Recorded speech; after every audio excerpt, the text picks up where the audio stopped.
मंडळी आता आहे मी की मुंब्र्यामध्ये, आणि मुंब्र्यामध्ये लागली आता मला ट्रॉफिक. आणि तुम्हाला सांगायचं बोलायचं तर मला एक डोंबिवलीची बुकिंग पडली होती, आणि जी की 300 रुपयाची बुकिंग होती, 20 किलोमीटर होतं, आणि पिकअप पॉईंट म्हणजे जवळच होतं नाही का.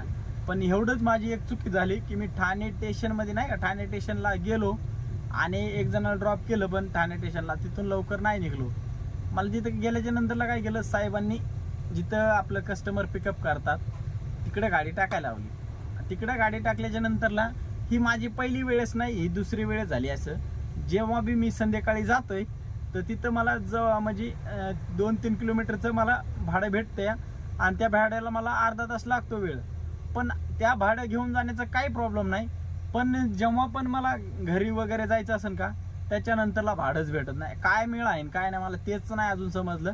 आणि आता सध्याला पण माझी तब्येत खराब आहे नाही का, गळा वगैरे बसलेला आहे, आणि इथं मी मुंब्र्याच्या ट्रॉफिकमध्ये अडकलोय. पाहुणे म्हणजे थोडक्यात आता 11:51 झाले तर, आणि इथं ट्रॉफिकमध्ये मी अडकलोय.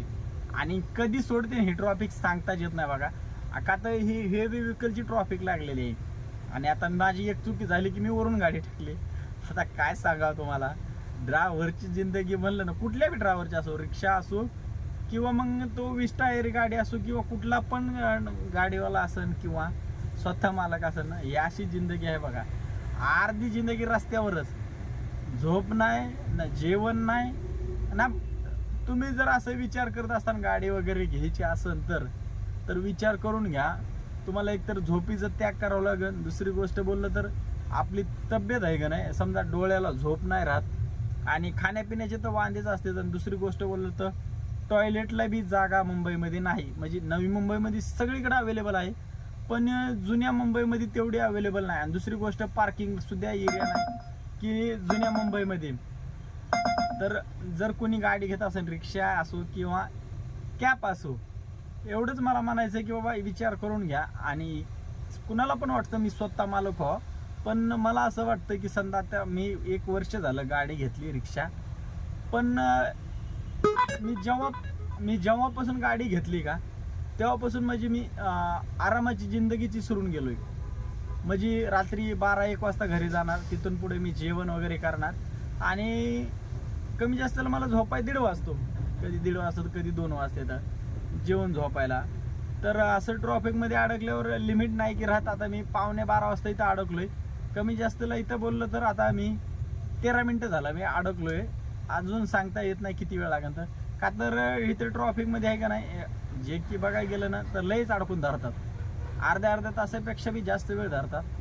आता काय सांगावं तुम्हाला की बाबा, ड्रायव्हर बोललं ना, एकदम जिंदगी बोललं ना, एकतर बघा कमी ह्याच्यात व्यवसाय करायचा धंदा, कमी रेटमध्ये. जे की ओला उबर चालवतात त्यांना तर माहितीच आहे की बाबा किती रेट कमी देतात कंपन्या, तरी पण धंदा करतात ड्रायव्हर लोक. पण आता कसं आहे, न इलाज झालं बघा. आणि काही लोक बरं का, जे की बाबा गाड्या घेतात ओला उबरवर चालवण्यासाठी नाही का, आणि पुढे चालून त्यांचे समजा किती 1-2 महिने ठीक चालतंय नाही का, त्याच्यानंतरला आपल्याला पुन्हा तो समजा प्रश्न पडतो की यार रेट नाही देत बरोबर कंपनी, परवडत नाही गाडी चालवायला. नंतरला विचार येतो की आता ही गाडी घेतली तर खरं. कोणी चांगले जॉब सुद्धा सोडून हे गाडी धंद्यामध्ये येतं. जेव्हा गाडी धंद्यामध्ये येतं का तेव्हा त्याला कळतं की बाबा गाडी धंदा म्हणजे काय आहे. तर पोटाला अन्न भेटत नाही, दुसरी गोष्ट झोप भेटत नाही,